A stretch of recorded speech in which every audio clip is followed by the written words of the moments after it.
మమ్మల్ని మిక్కిలిగా ప్రేమిస్తున్న పరలోకపు తండ్రి, నీ పరిశుద్ధమైన పాదాలకు వందనాలయ్యా. నువ్వు ఎంతైనా నమ్మదగిన వాడు. ఇంతవరకు మమ్మల్ని విడువక ఎడబాయక మమ్మల్ని చేరదీసి మమ్మల్ని ఆదరించి ఆదుకున్న యేసయ్యా నీకు వందనాలు. గత 3 నెలలు నాయన నన్ను, మా కుటుంబమును తండ్రి, సంఘములో ఉన్న విశ్వాసుల కుటుంబములను పేరు పేరున దీవించారయ్యా.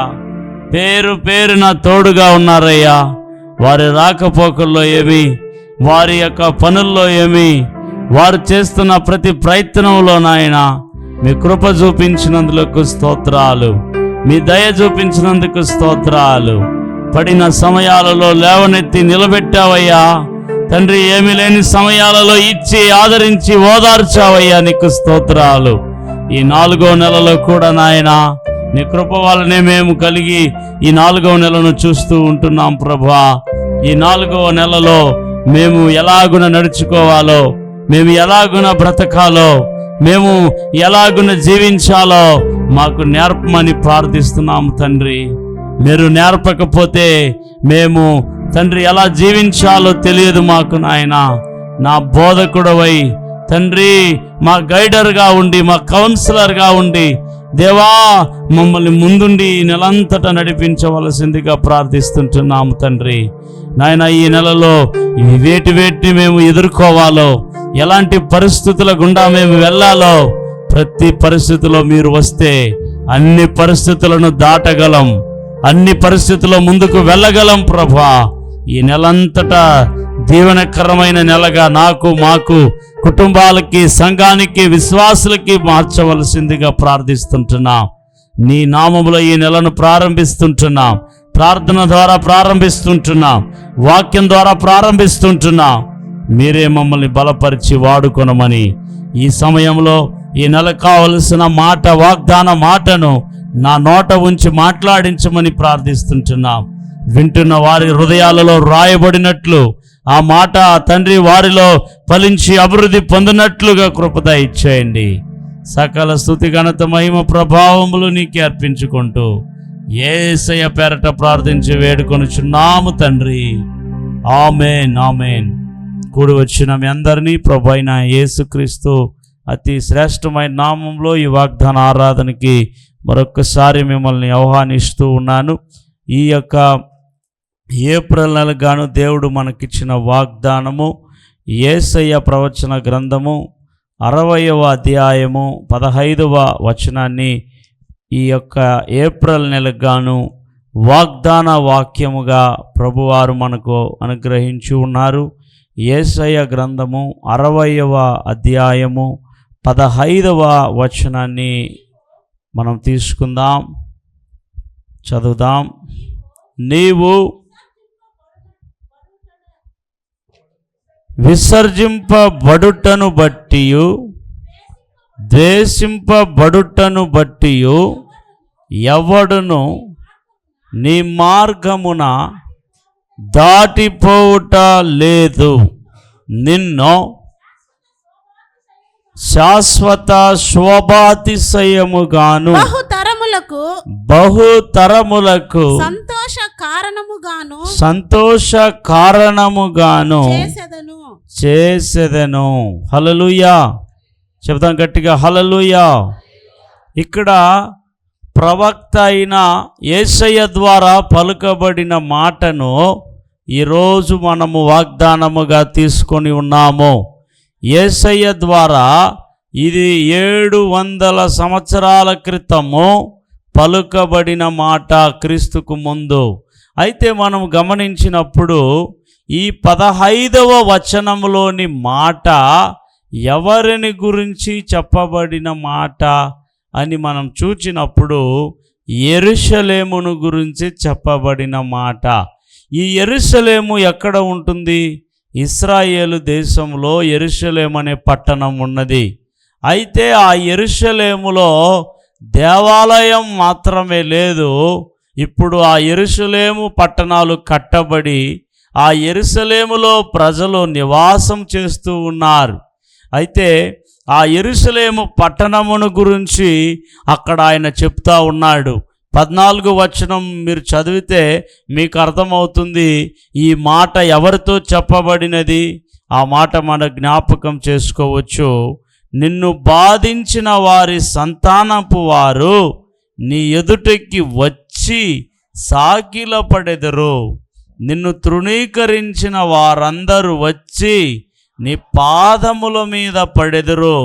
యెహోవా పట్టణమనియో ఇశ్రాయేలు పరిశుద్ధ దేవుని సియోననియో నీకు పేరు పెట్టెదను. హల్లెలూయా చెప్తారా? అయితే గమనించాలి, ఇక్కడ ఈ ప్రవచనం చెప్పేటప్పటికి యెరూషలేము పట్టణము, యెరూషలేము నగరము ఉన్నది. కానీ అయితే కాలక్రమేణా ఆ పట్టణము దేవుణ్ణి విడచి, దేవుణ్ణి మరచి వారు విచ్చలవిడిగా జీవించటమును బట్టి ఆ పట్టణాన్ని దేవుడు నాశనానికి, నిర్జనమైన ఒక దానికి అప్పచెప్పాడు. అందువలన ఆ పట్టణాలు ఏమైనాయంటే సర్వనాశనమైపోయినాయి. హల్లెలూయా చెప్తారా? నామరూపం లేకుండా వెళ్ళిపోయినాయి. ఒక ఇశ్రాయేల్ దేశమే లేకుండా వెళ్ళిపోయినాయి. పాడైన స్థలముగా వెళ్ళిపోయినాయి. అయితే అంత్య దినాలలో, మరలా చివరి దినాలలో దేవుడు ఆ పాడైన పట్టణాన్ని, అది నిర్జనమైన పట్టణాన్ని, ఆ పట్టణమును దేవుడు ఎలాగున మార్చబోతున్నాడంట. 15వ వచనంలో అదిదా మనం చదివాము. నిన్ను శాశ్వత శోభాతిశయముగాను బహుతరములకు సంతోష కారణముగాను చేసేదను. హల్లెలూయా చెప్తారా? ఈ యొక్క వాగ్దానము ఇంకా యెరూషలేము పట్ల పరిపూర్ణముగా నెరవేరలేదు. ఇది నెరవేరబోతున్నటువంటి మాట. ఇన్ ఫ్యూచర్లో, భవిష్యత్తులో ఈ యొక్క 15వ వచనాన్ని దేవుడు యెరూషలేము నగరంలో నెరవేర్చబోతున్నాడు. ఆ యెరూషలేము పట్టణము ఎలాగ ఉంటుందంట? శాశ్వత శోభాతిశయముగా ఉండబోతుందన్నమాట. శాశ్వత శోభాతిశయముగా ఉండబోతుంది. శోభాతిశయము అనంటే ఏమిటి? అతిశయము అంటే గొప్పగా అనేటటువంటి అర్థాన్ని ఇస్తుంది. శోభ అతిశయము అంటే, శోభము అంటే శ్రేష్టము. ఇంగ్లీష్లో ఎక్సలెన్సీ అనే మాట వాడబడినది. అంటే ఎక్సలెన్సీ అని అంటే దాని అర్థం ఏమిటంటే ఘనమైనది, శ్రేష్టమైనది, విలువైనది, అందమైనది, అస్సలు మనోహరమైనది అనే అర్థాలన్నీ కూడా వస్తాయి. అంటే ఎంతగా నిర్జనమైనదో, ఎంతగా కష్టాలు అనుభవించిందో, ఎంతగా పాడైపోయిందో, ఎంతగా చెడిపోయిందో, ఎంతగా పనికి రాకుండా వెళ్ళిపోయిందో, ఎంతగా నివాస స్థలముగా యెరూషలేము లేకుండా పోయిందో, అదే యెరూషలేమును, అదే యెరూషలేము నగరమును, అదే యెరూషలేము పట్టణమును దేవుడు శోభాతిశయముగా చేయబోతున్నాడు. హల్లెలూయా చెప్తారా గట్టిగా? ఈ యొక్క ఉదయకాలంలో పాస్టర్ గారు యెరూషలేము నువ్వు చేయబోతున్నాడు, మాకేమిటి అని మీరు అనంటే, యెరూషలేమును ఎలాగైతే నిర్జనమైన పాడైన దానిని శోభాతిశయముగా చేస్తానని చెబుతున్నాడో, యెరూషలేమును మాత్రము కాదు, ఆయనను విశ్వసించే, ఆయనను నమ్మే, ఆయన యొద్దకు వచ్చే, ఆయనకు ప్రార్థించే మీ జీవితాలను కూడా దేవుడు యెరూషలేమును శోభాతిశయముగా చేయబోతున్నట్లుగా మన జీవితాలను, మన కుటుంబాలను దేవుడు శోభాతిశయముగా చేయగలడు. హల్లెలూయా చెప్తారా? యెరూషలేమును మాత్రం కాదు, యూదులను మాత్రం కాదు, ఇజ్రాయేలును మాత్రం కాదు, తన యందు ఎవరైతే ఆసక్తి కలిగి ఉంటారో, తన వైపు ఎవరైతే చూడగలుగుతారో వారిని దేవుడు శోభాతిశయముగా చేయబోతున్నాడు. 2వ మాట రాయబడింది, బహుతరములకు సంతోష కారణముగా చేసేదను. హల్లెలూయా చెప్తారా? మనల్ని దేవుడు ఏప్రిల్ నెలలో మాత్రం కాదు, ఈ 2026వ సంవత్సరంలో మాత్రం కాదు, బహుతరాలకు మనల్ని సంతోష కారణముగా చేయబోతున్నాడు. అంటే దాని అర్థం ఏమిటి? మనం వెళ్ళిపోయినా కూడా తరువాతి తరము మనల్ని బట్టి సంతోషించేటట్లుగా దేవుడు చేయబోతుంటున్నాడు. మనల్ని బట్టి మన తరతరాలు సంతోష కారణముగా దేవుడు చేయగలడు. యెరూషలేముకి ఇచ్చిన వాగ్దానాన్ని, యెరూషలేము పట్టణానికి ఇచ్చిన వాగ్దానాన్ని ఇన్ ఫ్యూచర్లో దేవుడు ఇలాగున చేయబోతున్న మాటని ఈరోజు ఏప్రిల్ నెలలో నీతో నాతో మాట్లాడుతూ ఉన్నాడు. ఒకవేళ ఇంతవరకు మన జీవితంలో నిర్జనమైనవి మీరు చూసి ఉండవచ్చు, ఇంతవరకు పాడు అనే మాట మన జీవితంలో ఉండుండవచ్చు, నష్టము అనే మాట ఉండుండవచ్చు, కష్టము అనే మాట ఉండుండవచ్చు, శ్రమలు అనే మాట, పోరాటము అనేది ఉండుండవచ్చు. ఒకవేళ మనం విడవబడిన వారుగా, త్రోసివేయబడిన వారుగా, పడగొట్టబడిన వారుగా, నిలవలేని వారుగా ఇంతవరకు ఉన్నట్లయితే దేవుడు ఈరోజు నీతో నాతో మాట ఇస్తున్నాడు. దేవుడు నీతో నాతో వాగ్దానం చేస్తున్నాడు. నిన్నే దేవుడు చూసి చెప్తున్నాడు, నిన్ను ఆయన శాశ్వతమగు శోభాతిశయముగా చేయబోతున్నాడు. హల్లెలూయా చెప్తారు గట్టిగా, హల్లెలూయా. అవునండి, ఆయన శోభాతిశయముగా చేయబోతూ ఉంటున్నాడు. అయితే ఇక్కడ ఒక విషయాన్ని మనం గమనిద్దాము. యేషయా గ్రంథము 62వ అధ్యాయంలో 2వ వచనంలో అంటాడు ఆ యొక్క పట్టణమును గురించి. ఆమేన్. జనములు నీ నీతిని కనుగొందురు, రాజులందరూ నీ మహిమను చూచెదరు. యెహోవా నియమింపబోవు కొత్త పేరు నీకు పెట్టబడును.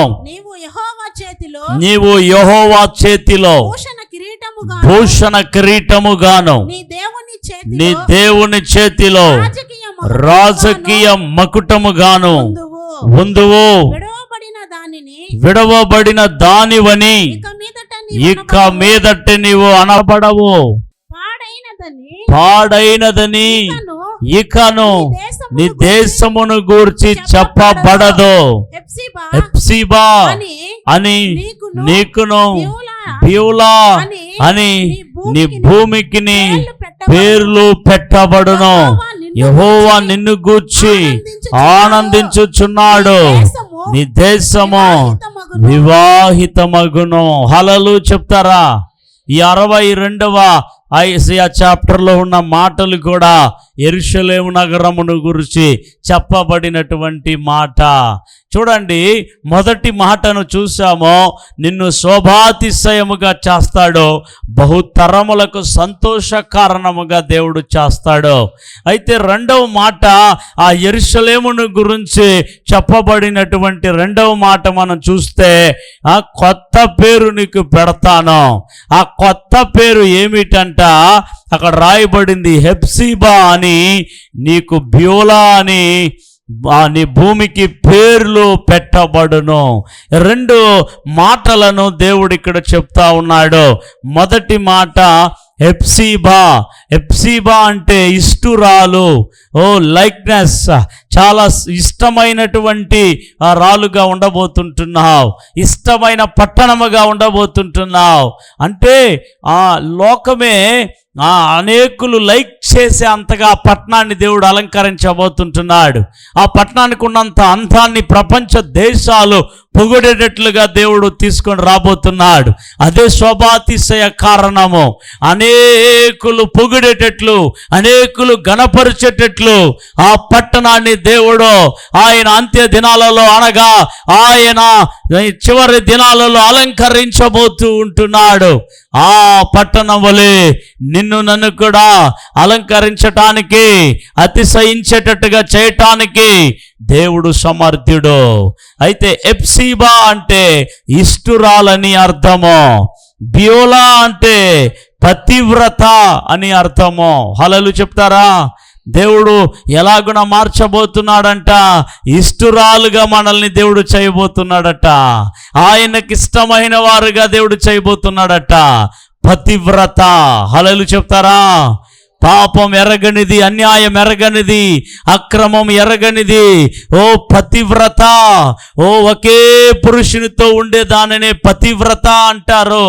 అందుకే అక్కడ రాయబడినది, క్లియర్గా రాయబడినది, విడువబడిన దానివని ఇక మీదట అనబడవు. పతివ్రత అంటావు, విడవబడినది దానిని పతివ్రత అనరు. హల్లెలూయా చెప్తారా? విడవబడిన దానిని వ్యభిచారి అంటారు, వ్యభిచారుడు అంటారు. విడవబడిన వారు, గాలికి వదిలేసిన వారు, విచ్చలవిడిగా బ్రతికేవారు. కానీ దేవుడు అక్కడ చెప్పేశాడు ముందే, నువ్వు విడవబడిన దానివి కావో, నువ్వు పతివ్రత. హల్లెలూయా చెప్తారా? ఎస్. అయితే ప్రభువారు ఈ ఏప్రిల్ నెలలో నీతో నాతో మాట్లాడుతున్నాడు. ఆయన నిన్ను విడువబడిన దానిగా చేయడు, నిన్ను పతివ్రతగా దేవుడు ఉంచుకోబోతున్నాడు, ఇష్టురాలుగా దేవుడు నిన్ను ఉంచుకోబోతుంటున్నాడు. ఆయన చేతిలో అంట భూషణ కిరీటముగాను, నీ దేవుని చేతిలో రాజకీయ మకుటముగాను ఉందువో, వాల్యుబుల్ పర్సన్గాను ఉంటావు. భూషణ కిరీటముగా, కిరీటమును కింద పెట్టరు, కిరీటమును తలలో పెడతారు. తల పైన ఉంటుంది కిరీటము ఆ క్రౌన్. ఎలాగైతే తల మీద అందరికీ అందంగా కనబడినట్లుగా దేవుడు నిన్ను కూడా చేయబోతున్నాడు ఈ ఏప్రిల్ నెలలో. ఇంతవరకు క్రింద ఉన్నావేమో, ఇంతవరకు కనబడకుండా ఉన్నావేమో, ఆయన చేతిలో భూషణ కిరీటముగా దేవుడు నిన్ను చేయబోతూ ఉంటున్నాడు. నమ్మేవారు దేవునికి స్తుతి చెల్లిద్దాం. హల్లెలూయా. అయితే ఆయన నిన్ను ఈ విధముగా ఈ యొక్క సమయ నెలలో చేయడానికి సిద్ధంగా ఉన్నాడు. ఇన్ ఫ్యూచర్ ఇవన్నీ కూడా యెరూషలేమును గురించిన ప్రాఫెసీ. ఒకవేళ ఈ నేటి వరకు అది విడవబడిన దానిగా కనబడవచ్చు, నిర్జనమైనదిగా కనబడవచ్చు, ఖాళీగా కనబడవచ్చు, ఏమీ లేనిదిగా కనబడవచ్చు. ఇన్ ఫ్యూచర్ లోకమే పొగడబడేదిగా, లోకానికి రాజకీయ మకుటముగా ఉండబోతుంది. లోకమంతటా ఏలబోయేది ఇజ్రాయెల్ దేశమే. లోకములంతటా కూడా యేసు ప్రభు పాలన అక్కడి నుంచే జరగబోతుంది ప్రపంచానికి. అలాగున దేవుడు అందముగాను, అది చాలా బ్యూటిఫుల్గాను ఆ నగరాన్ని, ఆ పట్టణాన్ని, ఆ ప్రాంతాన్ని, ఆ జనాల్ని ఆయన అలంకరించబోతున్నాడనే అద్భుతమైన సందేశాన్ని యేసయ్య ద్వారా ఎప్పుడో జరగబోయే దానిని ఎప్పుడో ప్రాఫెసీ చెప్పేశాడు దేవుడు. దాంట్లో ఎంత మాత్రం మారని వాడో ఆ ప్రాఫెసీనే ఈ ఏప్రిల్ నెలలో దేవుడు నీతో నాతో వాగ్దానముగా చెప్తా ఉన్నాడు. ఎప్పుడో జరగబోయే ఆ యెరూషలేముని ఇలా చేయబోతుంటున్నాడు. అయితే ఈ నెలలో, ఈ దినములలో దేవుడు మనల్ని అలాగున అలంకరించునుగాక, అలాగున భూషణ కిరీటముగా హెచ్చించునుగాక, రాజకీయ మకుటముగా దేవుని చేతిలో ఉందురుగాక, ఇష్టురాలుగా, పతివ్రతగా, దేవుని చేత కొత్త పేరు పెట్టబడిన వారుగా, దేవుని చేత పొగడబడిన వారుగా, గణపరచబడిన వారుగా, దీవించబడిన వారుగా దేవుడు చేయును గాక. హల్లెలూయా చెప్తారా? యెర్మీయా ప్రవచన గ్రంథములో కూడా 30వ అధ్యాయము 17వ వచనంలో ఒక మాట ఇలా రాయబడింది యెరూషలేమును గురించి. యెర్మీయా ప్రవచన గ్రంథము 30వ అధ్యాయము 17వ వచనము, వారు ఎవరును లక్ష్య పెట్టని సియోనని వెలివేయబడినదని నీకు పేరు పెట్టుచున్నారు. అయితే నేను నీకు ఆరోగ్యము కలుగజేసేదను, నీ గాయములను మాన్పెదను. ఆమేన్. హల్లెలూయా. ఇప్పుడట ఈ ప్రవక్త అయిన యెర్మీయా ఈ యొక్క ప్రవచనాన్ని రాసేటప్పటికీ యెరూషలేము ఎలాగ ఉన్నదంటే వెలివేయబడినది గానో, ఎలా ఉన్నదట, ఎవరు లక్ష్య పెట్టనిది గానో ఉన్నది. దానికి అలా ప్రవచిస్తున్నాడు. ఒకవేళ ఇప్పుడు నీవు లక్ష్య పెట్టని దానిగా, వెలివేయబడిన దానిగా ఉండవచ్చు. ఇన్ ఫ్యూచర్, కమింగ్ డేస్లో నేనేం చేయబోతున్నానంటే, అయితే నేను నీకు ఆరోగ్యాన్ని కలగజేస్తాను, నీ గాయములను మాన్పెదను. ఇదే యెహోవా వాక్కు. హల్లెలూయా చెప్తారా? ఈ లోకంలోనే, ఈ ప్రపంచంలోనే ఎక్కువగా డ్యామేజ్ అయిపోయిన దేశం, నిర్జనమైపోయిన దేశం, చాలా చావు దెబ్బలు తిన్న దేశం, చాలాసార్లు కూల్చివేయబడిన దేశం, మరలా కూల్చటం, మరలా కట్టడం, మరలా కూల్చటం, మరలా కట్టడం.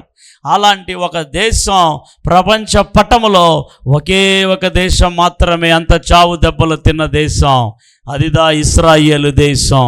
ఆ ఇశ్రాయేలు దేశం అనేక సార్లు అటాక్ చేయబడింది. నేటికి కూడా చూడండి, ఇశ్రాయేల్ దేశం చుట్టూ ఉన్న అరబ్ కంట్రీస్ నేటికి కూడా చూడండి, ఇరాన్ ఏం చేస్తుంది, ఇశ్రాయేల్ మీద నానా రకాలుగా మిసైల్స్ పంపిస్తూ ఉంది, దాడులు చేస్తూ ఉంది.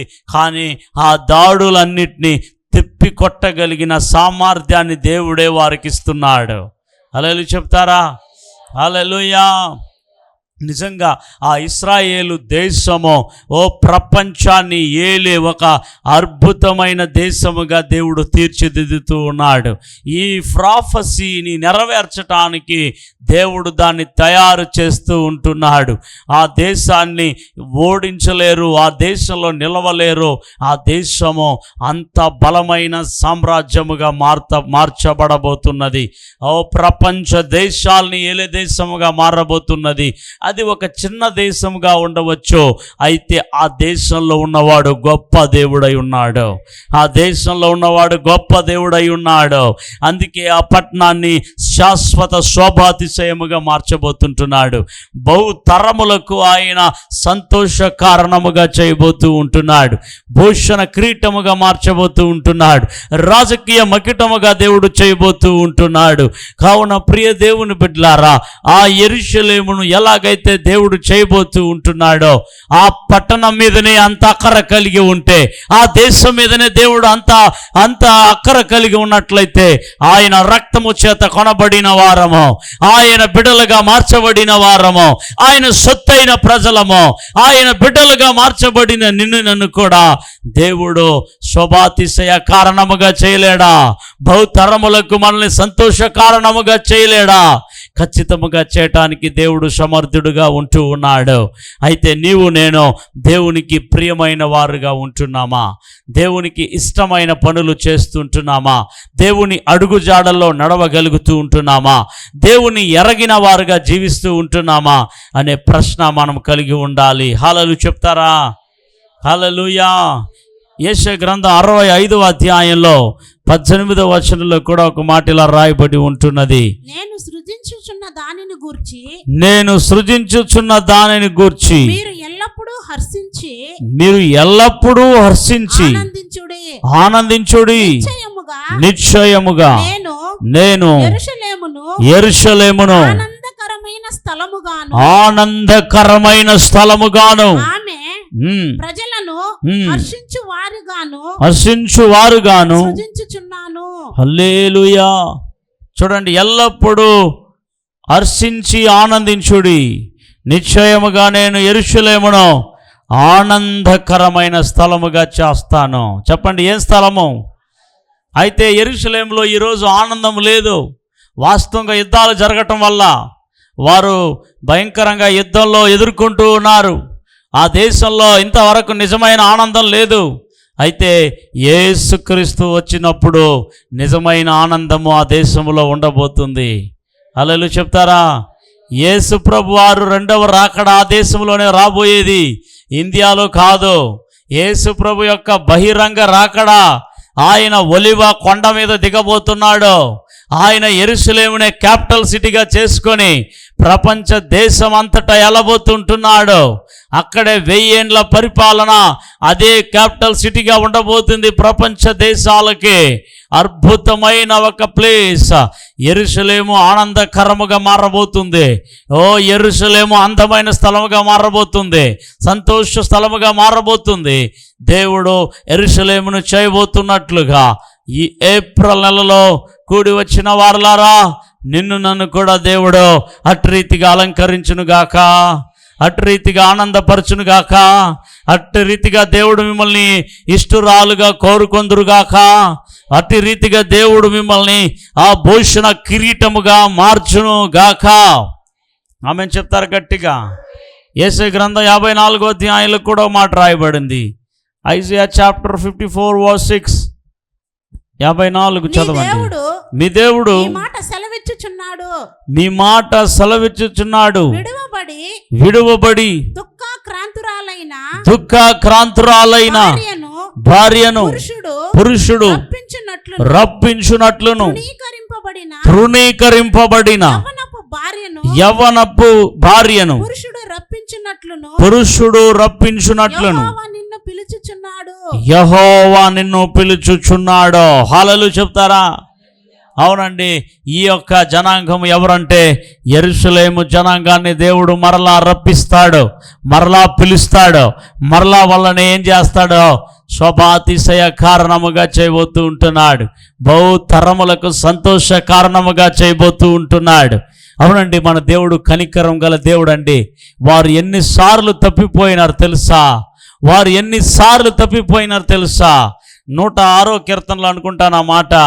వారు ఎన్నో సార్లు తప్పిపోయారంట, అయినా దేవుడు వారిని వదిలిపెట్టలేదు, కరుణించి కాపాడుతూ వచ్చాడు. 106 కీర్తనలో ఎంతో చక్కగా మాట, ఎన్నో సార్లు వారు దేవుణ్ణి విడిచారో చూడండి. ఆ మాటలో 106వ కీర్తనలో 13 కాదమ్మా, ఈ మాట చూడండి, ఎంతో అద్భుతమైన మాట. 40వ వచనం చూడండి. కావున యెహోవా కోపము ప్రజల మీద రౌలు కొనెను, తన స్వాస్థ్యమందు అసహ్యపడెను. మా 43వ వచనం చదవమ్మా. 43వ వచనం. అనేక పర్యాయములు ఆయన వారిని విడిపించెను అయినను ఆలోచనలను అనుసరించి తిరుగుబాటు చేయుచూ వచ్చిరి.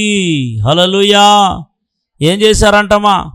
తిరుగుబాటు. అయితే 45వ వచనం అంటాడు, వారిని తలంచుకొని ఆయన తన నిబంధనను జ్ఞాపకము చేసుకొనెను, తన కృపా బాహుల్యమును బట్టి వారిని కరుణించెను. హల్లెలూయా చెప్తారు గట్టిగా. ఎన్నోసార్లు వారు దేవుణ్ణి మర్చారు, ఎన్నోసార్లు దేవుణ్ణి విసర్జించారు, ఆయన కరుణా బాహుల్యమును బట్టి వారిని కరుణించుతూనే వచ్చాడు. అవునండి, ఎక్కువగా శ్రమలు పొందిన దేశం అదే, దేవుని చేత ప్రేమించబడిన దేశం కూడా అదే. హల్లెలూయా చెప్తారా? ఒకవేళ ఈరోజు అది విడవబడినదిగా ఉండవచ్చు, అనేకులు అపహసించేదిగా ఉండవచ్చు ఇజ్రాయేల్. అయితే ఒకరోజు ఆ మహాపట్టణాన్ని దేవుడు కీర్తిగా మార్చబోతున్నాడు, మహిమకరముగా మార్చబోతున్నాడు, ఘనతగా మార్చబోతుంటున్నాడు. అదే స్థితిని దేవుడు నీకును నాకును దయచేయునుగాక. హల్లెలూయా చెప్తారు గట్టిగా. కాబట్టి ఈ శ్రేష్టమైనటువంటి జీవితాన్ని మనం జీవించాలి లేదా పొందుకోవాలి అని అంటే ఒక ఎగ్జాంపుల్ మీకు చూపిస్తాను. ఆ ఎగ్జాంపుల్ ఎవరు అనంటే మనం చూద్దాం. దానియేలు ప్రవచన గ్రంథంలో 6వ అధ్యాయము 3వ వచనంలో ఇక్కడ శ్రేష్టమైన జ్ఞానమును పొంది ఉన్నాడు దానియేలు. 6:3 చదవండి. ఈ దానియేలు అతి శ్రేష్టమైన బుద్ధి గలవాడై ప్రధానులలోను అధిపతులలోను ప్రఖ్యాతి నొంది ఉండెను గనుక రాజ్యమంతటి మీద అతన్ని నియమింపవలనని రాజు ఉద్దేశించెను. హల్లెలూయా చెప్తారు గట్టిగా. ఈ శ్రేష్టమైన శోభాతిశయముగా బహుతరములకు మనము ఆనంద కారణముగా సంతోష కారణముగా మనము ఉండాలి అని అంటే ఇంతవరకు యెరూషలేము అలాగున చేయబోతున్నాను అని దేవుడు సెలవిచ్చాడు. అలాగే యెరూషలేము వలె మనం చేయబడాలి అని అంటే ఇక్కడ ఒక వ్యక్తిని ఎగ్జాంపుల్గా మనం మాదిరిగా మనం చూడాలి. నేను చెప్పాను, శోభాతిశయము అంటే ఎక్సలెన్సీ, లేకపోతే శ్రేష్టమైన జీవితము, ఘనమైన జీవితము అని అర్థము. అయితే ఇక్కడ ఒక వ్యక్తిని నేను మీకు ఎగ్జాంపుల్గా చూపిస్తూ ఉంటున్నాను. ఆ వ్యక్తి పేరు దానియేలు అని మనం చూస్తూ ఉంటున్నాము. ఈ దానియేలు అనే వ్యక్తి ఎలాంటి స్థితిలో ఉంటున్నాడంటే చూడండి, అక్కడ ఈ దానియేలు అతి శ్రేష్టమైన బుద్ధి గలవాడై ప్రధానులలోనో అధిపతులలోనో ప్రఖ్యాతి నొంది ఉండెను గనుక రాజ్యమంతటి మీద అతనిని నియమింపవలనని రాజు ఉద్దేశించెను. హల్లెలూయా చెప్తారా? చూడండి, ఈ దానియేలు ఇశ్రాయేల్ దేశంలో ఉన్నవాడు కాదు. ఈ దానియేలు బబులోను అనే అన్యుల దేశంలో ఉన్నాడు. ఈ బబులోను దేశంలో ఈ ఇశ్రాయేలీయులు, ఈ యూదులు వారు చెరలోనికి పోయారు, బానిసలుగా ఉండడానికి పోయారు. ఆ దేశాన్ని ఏలడానికి కాదు, ఆ దేశాన్ని పరిపాలించడానికి కాదు, ఆ దేశంలో ఏదో పెద్ద ఉద్యోగాలు చేయడానికి కాదు, ఆ దేశంలో వెట్టి చాకిరి పనులు చేయడానికి పోయారు. ఆ దేశానికి వారు చెప్పేటట్లుగా వారు పనివారుగా పోయారు, వారు కూలివారి వలె పోయారు, వారు దాసులుగా పోయారు, వారు చెరలో ఉండడానికి పోయారు. అయితే విచిత్రం ఏమంటే, చెరలోనికి పోబడిన జనాలలో దానియేలు అనే వ్యక్తిని దేవుడు ఎలాగ చేశాడంట, ఆ రాజ్యం అంతటి కంటే పైన పెట్టాడనమాట దానియేలుని. విచిత్రం ఏమిటి తెలుసా? చెరలోకి పోయిన వారు, వారి చేత ఏలబడడానికి పోయిన వారు, వారి చేత పరిపాలించడానికి పోయిన వారు, వారి కింద ఉండాల్సిన వారు, వారి చేతి కింద అణిగిమణిగి ఉండాల్సిన వీరు, వారిలో దానియేలు మాత్రం వారందరినీ రూల్ ఓవర్ చేసేవాడుగా హెచ్చించబడ్డాడు. దానికి ఒకటి దానియేలులో ఒక్క కారణం అక్కడ కనబడుతూ ఉంది. అతని లోపల శ్రేష్టమైన బుద్ధి గలవాడై అని రాయబడి ఉన్నది. ఏమి బుద్ధి? శ్రేష్టమైన బుద్ధి. హల్లెలూయా చెప్తారా?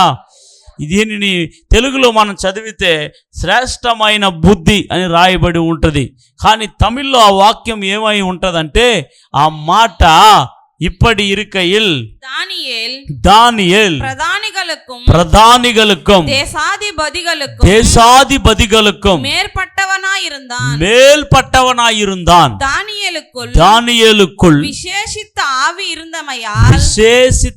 ஆவி இருந்தபடினால் அவனை ராஜ்யம் முழுமைக்கும் அதிகாரியாக ஏற்படுத்த ராஜா நினைத்தான். హల్లెలూయా. ఏ ఆత్మ ఉండింది లోపల? శ్రేష్టమైన ఆత్మ. హల్లెలూయా చెప్తారా? ఏం ఆత్మ? శ్రేష్టమైన ఆత్మ. ఇక్కడ శ్రేష్టమైన బుద్ధి అని రాయబడింది. శ్రేష్టమైన ఆత్మ ఉంటేనే శ్రేష్టమైన బుద్ధి మనకు వస్తుంది. కానీ ఇక్కడ ఏదైతే మీనింగ్ ఉందో అది రాయబడింది. కానీ ఆ శ్రేష్టమైన బుద్ధినిచ్చే ఆ యొక్క థింగ్ ఏదైతే ఉందో అది ఆత్మ. దాన్ని తమిళ్లో ట్రాన్స్లేట్ చేశారు. రెండు కరెక్టే. హల్లెలూయా చెప్తారా? ఆత్మ వలన బుద్ధి వస్తుంది, వచ్చేదాన్ని ట్రాన్స్లేట్ చేయబడింది తెలుగులో. కానీ ఈ బుద్ధినిచ్చేది ఎవరు అంటే పరిశుద్ధాత్మ. చెప్పండి, ఏమాత్మ? పరిశుద్ధాత్మ. దానియేలు అంతగా శోభాతిశయముగా, అంతగా బహుతరములకు సంతోష కారణముగా, రాజకీయ మకుటముగా, భూషణ కిరీటముగా, గొప్పగా ఆ బాబిలోన్ దేశంలో, ఆ యొక్క భయంకరమైన విగ్రహారాధనతో నింపబడిన దేశంలో, భయంకరమైనటువంటి బొమ్మల పూజ చేసే ఆ ప్రాంతంలో, విగ్రహాలకు బలి ఇచ్చే వాటిని తినే ఆ దేశంలో ఇంతగా దేవుడు అతనిని హెచ్చించడానికి కారణం అతని లోపల ఉన్నది శ్రేష్టమైన బుద్ధి. అతడు కలిగి ఉన్నది శ్రేష్టమైన ఆత్మను కలిగి ఉన్నాడు. నీవు నేను కూడా శ్రేష్టమైన జీవితానికి వెళ్ళాలి అని అంటే, శోభాతిశయ కారణముగా మారాలి అంటే, భూషణ కిరీటముగా మారాలి అని అంటే, నీ బుద్ధి నా బుద్ధి మారాలి. వక్రమ బుద్ధి, పాపిష్టి బుద్ధి, దేవుడికి ఇష్టం లేనటువంటి కార్యాలు, మన సొంతమైన శారీరక బుద్ధులు అన్ని పోయి పరిశుద్ధాత్ముడు అనుగ్రహించే బుద్ధిని మనం కలిగినప్పుడు, పరిశుద్ధాత్ముడు అనుగ్రహించే ఆ యొక్క స్వభావాన్ని మనం పొందుకున్నప్పుడు మనల్ని కూడా దేవుడు శ్రేష్టమైన వారుగా హెచ్చిస్తాడు, ఉన్నతమైన వారుగా హెచ్చిస్తాడు, ఘనతకు పాత్రులుగా హెచ్చిస్తాడు, ఓ మహిమకు పాత్రులుగా హెచ్చిస్తాడు. దానియేలును దేవుడు అంతగా హెచ్చించటానికి ఆయన లోపల ఉన్న శ్రేష్టమైన ఆత్మ. చెప్పండి, ఆయన లోపల ఏమున్నది? శ్రేష్టమైన ఆత్మ. దానియేలు గ్రంథం 5వ అధ్యాయంలో కూడా 12వ వచనంలో కూడా రాయబడింది, అతని లోపల ఉన్న ఆత్మ శ్రేష్టమైన ఆత్మ. ఈ దానియేలు శ్రేష్టమైన బుద్ధి గలవాడై శ్రేష్టమైన, ఇక్కడ బుద్ధి అనే స్థలం అంతటా తమిళ ట్రాన్స్లేషన్ లో ఆత్మ అని ఉంటది.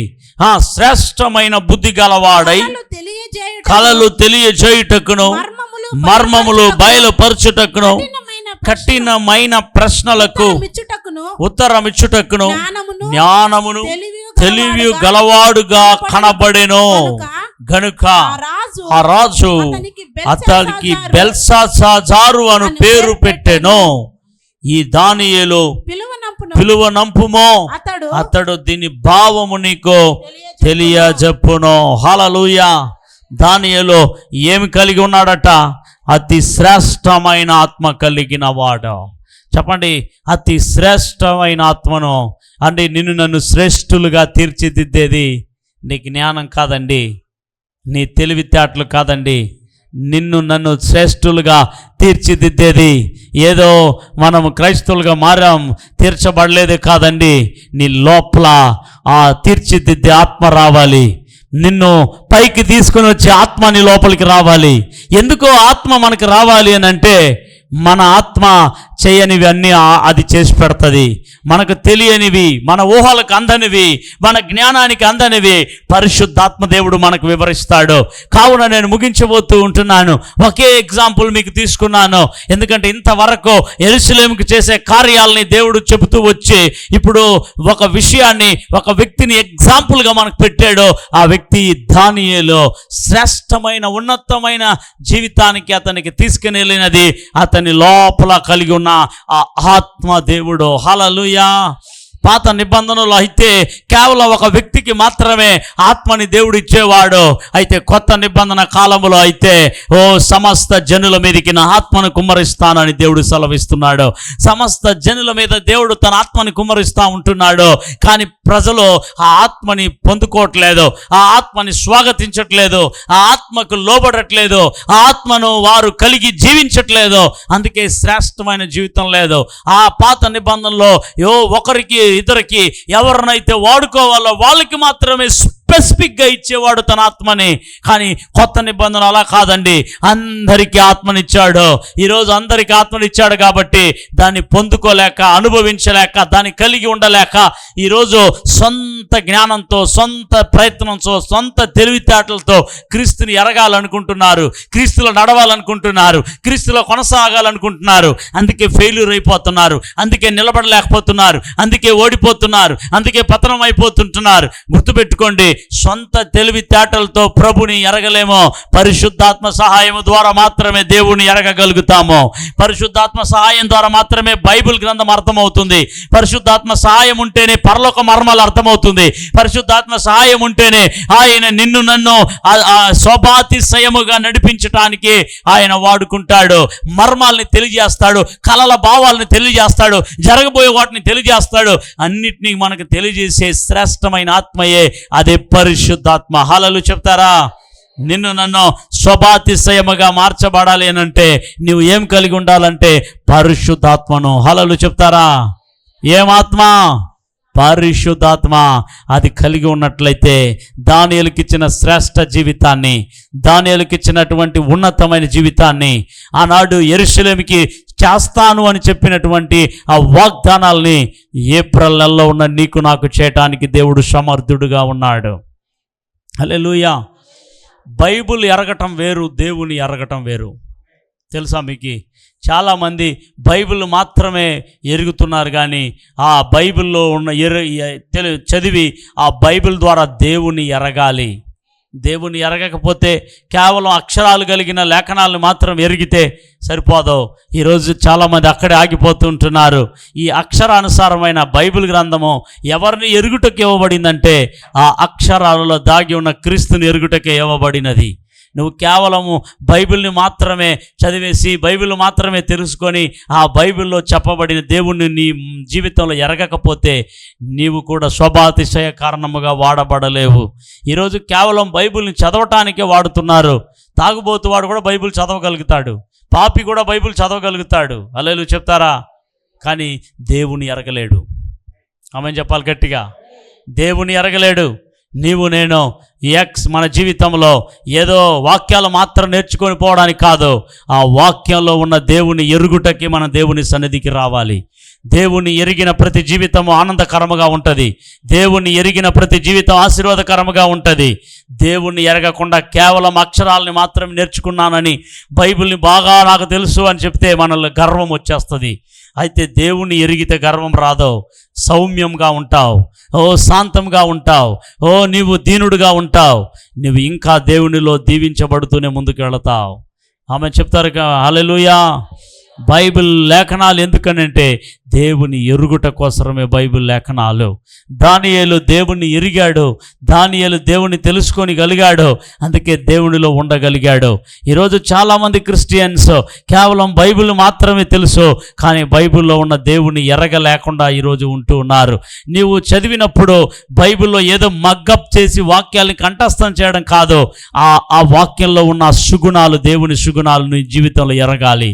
ఆయన స్వభావాలను నువ్వు తెలుసుకోవాలి, ఆయన గుణగణాలను నువ్వు తెలుసుకోవాలి. దానియేలు ఆ విధముగా చేశాడని మనం చూస్తూ ఉంటున్నాం. చివరి మాట చదువుకొని ప్రార్థనకి వెళదాం. 2 పేతురు మొదటి అధ్యాయం 3వ వచనంలో ఆయన మనల్ని ఎలాగున చేస్తాడో ఆ మాట చదువుకొని ముందుకు వెళదాం. దేవుని గూర్చినట్టు మన ప్రభు అయిన యేసును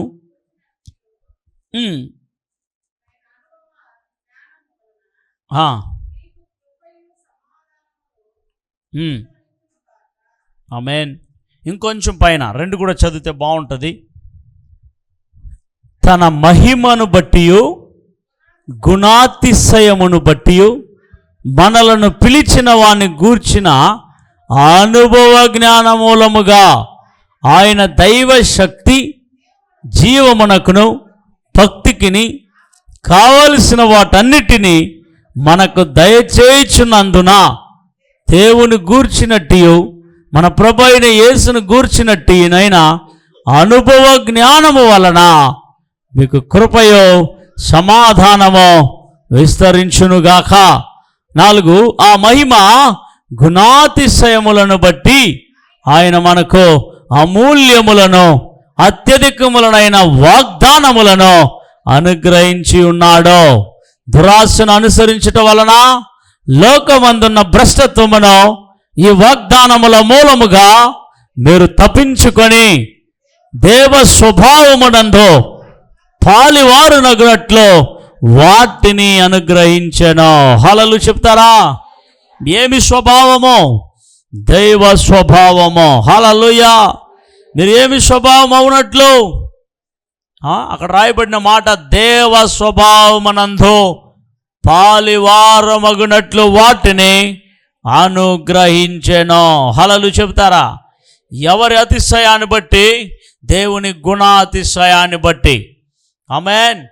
హల్లెలూయా చెప్తారా గట్టిగా? కాబట్టి నీవు నేను ఆయన గుణాతిశయములను పొందినవారుగా, ఆయన స్వభావమును కలిగిన వారుగా మనం ఉండగలిగిన ఎడల ఖచ్చితంగా నిన్ను నన్ను దేవుడు ఏమిగా చేస్తాడనంటే శాశ్వత శోభాతిశయముగా బహుతరములకు, ఇంగ్లీష్లో రాయబడింది Joy of many generation. Joy of many generation. దేవుడు నీ జీవితం వరకే కాదు, తర్వాత జనరేషన్ కూడా నిన్ను దేవుడు సంతోష కారణముగా చేస్తాడట. కనుక ఈవేళ అందరూ కూడా లేచి నిలబడదాం, దేవునితో మాట్లాడదాం. ప్రభా, యెరూషలేము పట్టణమును గూర్చి మీరిచ్చిన ఆ వాగ్దానము మా జీవితంలో కూడా నెరవేర్చబోతుంటున్నారు. ప్రభా, మేము ఇంతవరకు విడవబడిన వారుగా, నిర్జనమైన వారుగా, పనికిరాని వారుగా, ఇంకానైనా పేరు ఖ్యాతి కీర్తి లేని వారుగా మేము ఉన్నామేమో తండ్రి. ఎస్ డాడీ, శ్రేష్టమైన ఆత్మని దానియేలుకి ఇచ్చినట్లుగా మాకును దయచేయండి ప్రభా. మా స్వభావాల్ని మార్చండి ప్రభా, మా అంతరంగాన్ని మార్చండి ప్రభా, మా విధేయతల నుండి విడిపించండి ప్రభా. ఓ దేవా, నీకు నైనా ఇష్టమైనటువంటి ఎప్సిబాగా, బ్యూలాగా నన్ను మార్చండి దేవా. ఎప్సిబా, బ్యూలా అని మనం చదువుకున్నాము. ఇష్టురాలు, పతివ్రత. ఓ దేవా, నేను నీ ఎదుట పతివ్రతగా ఉండాలి దేవా, పవిత్రముగా ఉండాలి దేవా. ఓ దేవా నన్ను పవిత్రురాలుగా మార్చు నాయన, ఇష్టురాలుగా మార్చు నాయన, ఇష్టమైన బిడ్డగా మార్చుకో నాయన, రాజకీయ మకుటముగా నాయన, నీ చేతిలో భూషణ కిరీటముగా నాయన, ఘనమైన పాత్రగా నాయన, ఆనందకరమైన దేశముగా నాయన నన్ను మార్చండి తండ్రి. నాలో ఉన్న ప్రతి బలహీనతల్ని, నాలో ఉన్న ప్రతి అవిధేయతల్ని ఒప్పుకుంటున్నానయ్యా దేవా. నన్ను ఆనందింప చేయండి దేవా. ఓ శాశ్వత స్వభాతిశయముగా మార్చండి దేవా. ఓ బహుతరములకు సంతోష కారణముగా నన్ను మార్చండి దేవా. ఆనాడు చరకాలంలో కూడా దానియేలుని హెచ్చించావు తండ్రి, అధికారులకు అధికారిగా, ఓ తండ్రి నాయకులకు నాయకుడుగా దేవా ఉన్నతమైన స్థితిలో అతనికి ఇవ్వటానికి కారణము శ్రేష్టమైన ఆత్మ కలిగిన వాడుగా బ్రతికాడు. యేసయ్యా నీ గుణాతిశయములో శ్రేష్టతను ఇస్తుంది నాయన. దైవ స్వభావాలు మమ్మల్ని హెచ్చిస్తుంది నాయన. మా స్వభావాలు చచ్చునుగాక, జన్మ స్వభావాలు మాలో తొలగిపోవునుగాక, పాప స్వభావాలు, శరీర స్వభావాలు, లోక సంబంధమైన స్వభావాలు ఓ మాలో నుండి తొలగించబడునుగాక. నూతన స్వభావాన్ని మాకు దయచేయండి, నూతన మనస్సును మాకు దయచేయండి, నూతన హృదయాన్ని మాకు దయచేయండి, ఓ నూతన జీవన శైలిని మాకు దయచేయండి ప్రభువా. ఈ ఏప్రిల్ నెల ఓ మాకు సంతోష కారణముగా ఉండాలి, ఓ మాకు శోభాతిశయముగా ఉండాలి, ఓ దేవ ఘనమైన పాత్రలుగా మేము ఉండాలి, ఓ నీ చేత ఇష్టపడేవారుగా ఉండాలి, ఓ నీ చేత పొగడబడేవారుగా ఉండాలి, నీ చేత గణపరచబడేవారుగా ఉండాలి. ఈ ఏప్రిల్ మాకు దీవెనకరంగా మార్చండి. ఈ ఏప్రిల్ అంతటా నాతో ఉండండి. ఒక క్షణమైనా నువ్వు లేకుండా బ్రతకలేము, ఒక సెకండ్ కూడా బ్రతకలేము. ఒకవేళ నువ్వు లేకపోతే ఏమైపోతామో మాకు తెలియదు. ఓ సహాయం చేయండి దేవా. నువ్వు లేకుండా ఏమి చేయలేము ప్రభా. అందరూ కూడా అప్పగించుకుందాం మన జీవితాన్ని. యేసయ్యకి నేరుగా మనల్ని సబ్మిట్ చేద్దామా? యేసయ్య సబ్మిట్ లార్డ్. యేసయ్య నీకు చేతిలో సబ్మిట్ చేస్తున్నాం మా జీవితాన్ని. యేసయ్య మా జీవితాన్ని మీ చేతిలోకి సమర్పిస్తుంటున్నా దేవా. మమ్మల్ని బలపరచండి, బలపరచండి, బలపరచండి. ఆత్మతో నింపండి, శక్తితో నింపండి. అందరూ కూడా ప్రార్థన చేద్దాం. హల్లెలూయా. దేవానికి వందనాలు, యేసురాజానికి వందనాలు. ఓ నీ ఆత్మతో మమ్మల్ని నింపుము, నీ శక్తితో మమ్మల్ని నింపుము, నీ మహిమతో మమ్మల్ని నింపుము. హల్లెలూయా. Thank you Lord, thank you Lord. ఆమేన్. హల్లెలూయా, హల్లెలూయా. నా కొరకు అన్నీయు చేయువాడా, చేసి ముగించువాడా, నా కొరకు అన్నీయు చేయువాడా, చేసి ముగించువాడా, నా బరువు నా బాధ్యత, నా బరువు నా బాధ్యత, నీ పాదం చెంత దించితినే, నీ పాదం చెంత దించితినే. యేసయ్యా నిన్నే కదా నా ముందు నిలిపెదను. యేసయ్యా నిన్నే కదా నా ముందు నిలిపెదను. నీతోనే నుండుటయే నా జీవిత వాంఛయ్యా, నీ చిత్తం నెరవే. అందరూ ప్రార్థనలో ఉందాం. హల్లెలూయా. యేసయ్యా నిన్నే కదా నా ముందు నిలిపెదను. చెప్పండి. యేసయ్యా నిన్నే కదా నా ముందు. ఈ నెలంతటా నిన్నే ప్రభా. యేసయ్యా నిన్నే కదా యేసు ప్రభా నిన్నే నా ముందు నిలిపెదనా నీతో నేనుండుటయే రబబబ శిరా కదరమా లిబబర చందరరా హృదయ తపనమయ్యా హృదయ తపనమయ్యా హృదయ తపనమయ్యా. అందరు కూడా సబ్మిట్ చేసుకున్నారు. రిమాష గర హందరబా లిబాబా చందర గదా నగరబా లిషెరహందొరగెనమా లిరెషెకారోలాదినహందరగదెరబాబా. ఆ శ్రేష్టమైన ఆత్మతో నింపుము రేతినహ ఒరశిరా లేదిని మోకరశిరహ. ఆ శ్రేష్టమైన ఆత్మతో ఆ పరిశుద్ధాత్మతో నన్ను మమ్మల్ని సంఘమును అలంకరించుము దేవా. ఆ శ్రేష్టమైన జీవితాన్ని ఇవ్వండి, శోభాతిశయ కారణముగా చేయండి ప్రభా. అందరూ మనల్ని అప్పగించుకుందాం. మన మధ్యలో జాషువా బ్రదర్ గారు ముందుకు వచ్చి చివరి ఆశీర్వాద ప్రార్థన చేస్తారు. అందరం కూడా ఏకీభవించి మనల్ని సబ్మిట్ చేసుకుంటూ ప్రభు వైపు చూస్తూ సాగిపోదాం. ప్రభు ఈ నెలంతటా మనల్ని అద్భుత రీతిగా నడిపించునుగాక. శ్రేష్టమైన జీవనాన్ని దేవుడు దయచేయునుగాక. ప్రార్థన చేసుకుందాం. ప్రార్థన చేద్దాం. పరలోకపు తండ్రి, మీ పరిశుద్ధ పాదాలకు స్తోత్రమునైనా ప్రభువా. 2026 సంవత్సరము గడిచిన 3 నెలలు మమ్మల్ని కాచి కాపాడి భద్రపరిచి ప్రతి నెల ప్రతి దినము మీ అమూల్యమైనటువంటి వాగ్దానముల చేత మమ్మల్ని ఉత్సాహపరిచి బలపరిచి నడిపించారు. అందును బట్టి స్తోత్రమునైనా ఈ 4వ నెల మొదటి దినమున తండ్రి ప్రభా మీ సన్నిధిలో మమ్మల్ని అందరినీ ప్రభా సమీపింపచేసే. అందును బట్టి స్తోత్రాలు దేవా. మీరు అనుదినము మాతో నిత్య నిబంధన చేసే దేవుడుగా ఉన్నారు నాయనా. అనుదినము మాతో మాట్లాడే దేవుడుగా ఉన్నారు ప్రభా. విశేషంగా ఈ యొక్క 4వ నెల మొదటి దినములో మీరు తండ్రి మాకు ఇవ్వబడినటువంటి అమూల్యమైనటువంటి వాగ్దాన వాక్యాన్ని బట్టి మేము ఘనపరుస్తున్నాము నా తండ్రి దేవా. యెషయా గ్రంథం 60వ అధ్యాయము 15వ వాక్యాన్ని బట్టి మేము ఘనపరుస్తున్నాము నా తండ్రి.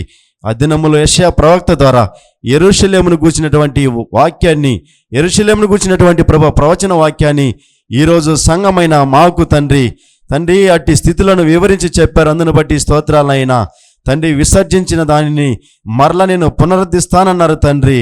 పాడైన దాన్ని నేను బాగు చేస్తానన్నారయ్యా తండ్రి. పడిపోయిన దాన్ని మరలా కట్టుతానన్నారయ్యా.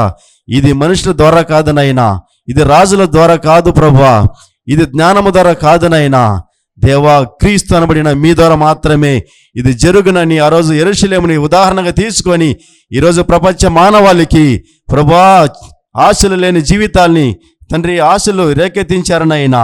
ఈ కార్యము ఒక్క సువార్త ద్వారా మాత్రమే జరుగుతుందని ఆ రోజు ప్రభువా యెషయా ప్రవక్త ద్వారా యేసు ద్వారా ఆనందము కలుగుతుందని, యేసు ద్వారా విమోచన కలుగుతుందని, యేసు ద్వారా ఆదరణ కలుగుతుందని ఆ రోజు యెరూషలేమును బట్టి ప్రజలందరికీ ఒక హెచ్చరిక చేశారు నాయన. ఈరోజు అదే ఆనందము, సంతోషము, సమాధానము, విడుదల, విమోచన మేము పొంది ఉన్నామంటే అది కారణము యేసు ద్వారానే తండ్రి. మీరు పంపినటువంటి కుమారుని ద్వారానే తండ్రి. మీరు అనుగ్రహించినటువంటి సువార్త ద్వారానే ప్రభువా. అవునా తండ్రి. ఈ సువార్త జ్ఞానులుగా మారుస్తుంది, ఈ సువార్త ప్రయోజకులుగా మారుస్తుంది, ఈ సువార్త శ్రేష్టమైన బుద్ధి గల వారిగా మారుస్తుంది. దానియేలును మా ఎదుట ఉంచారు నాయన. దానియేలు శ్రేష్టమైన బుద్ధి కలిగిన వాడుగా మర్మములను, కలలను, దర్శనములు చెప్పేవారుగా మార్చారయ్యా. అట్టి శోభాతిశయమును, అట్టి ఘనమైన కార్యములను మేమును పొందుకోవడానికి మాకు అనుగ్రహించము నా తండ్రి. ఇంతకాలము దేవా సమాధానం లేక, సంతోషం లేక, నెమ్మది లేక, ఆనందం లేక, ఆదరణ లేక ఉన్నటువంటి మాకు ఒక నిరీక్షణ కలిగించారు ప్రభా. ఈ వాగ్దాన వాక్యాన్ని బట్టి దేవా, క్రీస్తులో సమాధానం ఉందని, క్రీస్తులో ఆనందం ఉన్నదని, క్రీస్తులో విమోచన ఉన్నదని, క్రీస్తులో విడుదల ఉన్నదని మాకు అనుగ్రహించారు, మాకు తెలియపరిచారు. అందును బట్టి స్తోత్రాలు. ఈ నెలంతా కూడా తండ్రి మా పాడైపోయిన జీవితాలను దేవా, నిర్మూలమైన జీవితాలను ప్రభా ఆనందింపచేయండి తండ్రి. ఆశింప చేయబోతున్నందులకై స్తోత్రాలు, ఆదరణ కలిగించబోతున్నందులకై స్తోత్రాలు. అట్టి కృప మా అందరికి దయచేయమన్న తండ్రి. ప్రభువా, మేము ఇష్టమైన కన్యకరాలు గాను, పవిత్రరాళ్ళు గాను, ఇష్టురాళ్ళు గాను మీ ఎదుట మేము ఉండడానికి మమ్మల్ని మేము సమర్పించుకుంటున్నాము తండ్రి. గడిచిన జీవితాలన్నిటిని తలుచుకుంటే ప్రభువా, ఈ దినంలో మీరు మాట్లాడే మాటలను బట్టి మిమ్మల్ని ఘనపరుస్తున్నాం. మీకు ఇష్టమైన వారుగా, మీకు ప్రేమైన వాడుగా మమ్మల్ని మార్చునైనా. మా పాడైన జీవితాలను ప్రభువా, నిర్జలమైన జీవితాలను మార్చి పవిత్రపరచమని మీ కల్వారి రక్తము మా మీద కుమ్మరించి పవిత్రపరచండి. మీకు ఇష్టమైన వారుగా, విలువబడి కొనబడిన వారముగా, మీకు ప్రేమైన వారుగా, మీ కొరకు ఎదురు చూసేవారుగా, మీకు ప్రభువా మీ సన్నిధిలో ఎత్తబడేవారుగా మమ్మల్ని మార్చమనైనా. అందుకే యెరూషలేమును బట్టి మీరు ఏడ్చారు, యెరూషలేమును బట్టి ప్రార్థన చేయమన్నారు, యెరూషలేము పరిశుద్ధ పట్టణం అన్నారు, యెరూషలేము నాది అన్నారు. అలా యెరూషలేమును బట్టి ఆ దినంలో మాట్లాడే మాటల్ని ఈరోజు లేఖనముల ద్వారా మాతో మీరు మాట్లాడే రందును బట్టి స్తోత్రమునైనా. మమ్మల్ని ఒక పరిశుద్ధమైన యెరూషలేముగా మార్చండి, పరిశుద్ధమైన యెరూషలేము పట్టణంగా మార్చండి, పవిత్రమైన కన్యకరాలుగా మార్చండి. అట్టి కృప మా అందరికి దయచేయమని, మీరు అక్కడ ఎత్తబడే వారుగా మార్చమని, కూడి వచ్చిన ప్రతి వారిని తండ్రి ఇష్టురాలుగాను, పవిత్రురాలుగాను మార్చి ఆనందములను, సంతోషములను, విడుదల విమోచనలను మీరు మహిమ పొందమని, కలిగించమని, ఇంతవరకు చక్కటి వాక్యాన్ని మాకు అందించిన దాసులను ఇంకని మీరు బలపరిచి మహిమ పొందమని, కూడి వచ్చిన మా అందరికీ ఇది దీవెనకరంగా, ఆశీర్వదకరంగా ఉన్నట్టు సహాయం చేయండి. ఈ నెలంతా మా ప్రయాణంలో, పని స్థలాల్లో, ఉద్యోగాల్లో, వ్యాపారాల్లో, కుటుంబాల్లో, చదువులో, సంఘంలో, పరిచర్యలో, అన్ని విషయాల్లో మాకు సంతోషమును, ఆనందమును, విమోచనను, విడుదలను కలిగించి పరిశుద్ధాత్మ దేవ మీరే మమ్మల్ని నడిపించి మహిమ పొందమని మా ప్రభును ప్రియరక్షకుడైన యేసయ్య నామములో ప్రార్థిస్తున్నాము తండ్రి. ఆమేన్. అందరూ చెప్పుదామా? నా ప్రాణమా యెహోవాను స్తుతించుము, నా అంతరంగ సమస్తమా ఆయన పరిశుద్ధ నామమును స్తుతించుము. నా ప్రాణమా యెహోవాను స్తుతించుము, ఆయన చేసిన ఉపకార్యాల్లో దేనిని మరొకము. ఆశీర్వాదాలు మన తండ్రి అయిన దేవుని ప్రేమ, ప్రభువైన యేసు క్రీస్తు కృప, పరిశుద్ధాత్మన్య సావాసమును ఈ 4వ నెల మొదటి దిన ఉదయ కాలంలో ఈ వాగ్దాన ఆరాధన కూడి వచ్చిన బిడ్డలందరితో కూడా ఆరాధించిన, విజ్ఞాపన చేసిన, ప్రార్థించిన, వాక్య పరిచర్య చేసిన దైవ సేవకులతో కూడా, సంఘముతో కూడా ప్రభు రాకడ వరకు తోడుండి ఆశీర్వదించును గాక. ఆమేన్.